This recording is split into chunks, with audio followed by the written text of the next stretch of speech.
అతను fitness trainer. ఎంతోమంది సినీ ప్రముఖులకు శిక్షణ ఇస్తూ ఉంటాడు. హీరో హీరోయిన్లు అతని దగ్గరే ట్రైనింగ్ తీసుకుంటూ ఉంటారు.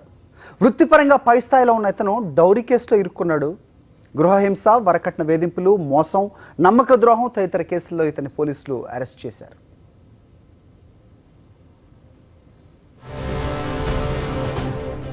హైదరాబాద్ బంజారా హిల్స్లోని వెంకటేశ్వర నగర్లో నివసించే పల్లి ప్రదీప్ కుమార్ రెడ్డి దేహదారుఢ్య శిక్షకుడు. జూబ్లీహిల్స్ రోడ్ నంబర్ 92లో F45 పేరుతో జిమ్ నిర్వహిస్తున్నాడు. సినీ ప్రముఖులకు ప్రదీప్ ఫిట్నెస్లో ట్రైనింగ్ ఇస్తూ ఉంటాడు.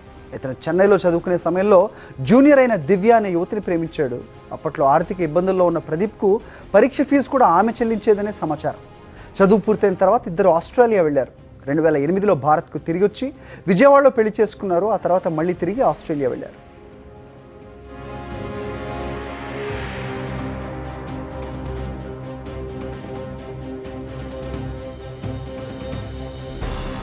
పెళ్లైన కొద్ది రోజుల నుంచే గొంతెమ్మ కోరికలు కోరేవాడని, మొదట్లో పెద్దగా పట్టించుకోలేదని దివ్య తెలిపారు. ఈ క్రమంలోనే 2014లో ప్రదీప్ హైదరాబాద్ తిరిగి వచ్చాడు. జూబ్లీహిల్స్ రోడ్ నంబర్ 92లో F45 సంస్థకు చెందిన ఫ్రాంచైజ్ తీసుకున్నాడు. అందులో డైరెక్టర్గా కొనసాగుతున్నాడు. ఈ కేంద్రాన్ని ప్రముఖ ఆస్ట్రేలియన్ క్రికెటర్ బ్రెట్లీతో ప్రారంభింపజేశారు. ఈ జిమ్ కోసం దివ్య సుమారు 1.5 కోట్ల నుంచి 2 కోట్ల వరకు పెట్టుబడి పెట్టింది. ఇలా ఉండగా ఇటీవల ప్రదీప్ ఓ ప్రముఖ వైద్యుడి కుమార్తెతో ప్రేమలో పడ్డాడు. వారిద్దరి మధ్య ఉన్న సంబంధాన్ని దివ్య గుర్తించారు. దీంతో గత అక్టోబర్ మొదటి వారంలో హైదరాబాద్ వచ్చిన దివ్య ప్రదీప్తో కలిసి వెంకటేశ్వర నగర్లోని ఇంట్లో ఉంటున్నారు. వీరికి 5 ఏళ్ల కుమార్తె కూడా ఉంది. అయితే ప్రదీప్ ఆయన మేనమామ గిరీశ్వర్ రెడ్డి, తల్లి రేణుకాదేవి అదనపు కట్నం కోసం తనను నిత్యం వేధించేవారని దివ్య ఆరోపిస్తోంది.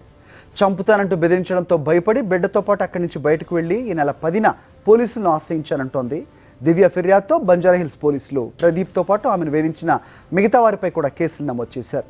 ప్రదీప్ కుమార్ రెడ్డిని సోమవారం అరెస్ట్ చేసి రిమాండ్కు తరలించారు. మిగిలిన నిందితులు పరారీలో ఉన్నట్లుగా పోలీసులు చెబుతున్నారు. F45లో ఓ సినీ నటి భాగస్వామ్యం ఉన్నట్లుగా పోలీసులు గుర్తించారు. ప్రదీప్ కుమార్ రెడ్డి పేరుతో ఫేస్బుక్లో 3 నకిలీ ఖాతాలున్నాయని దివ్య పోలీసుల దృష్టికి తెచ్చారు. అతడు అమ్మాయిలకు వలవేసి మోసం చేస్తున్నాడనే ఆరోపణలు వినిపిస్తున్నాయి.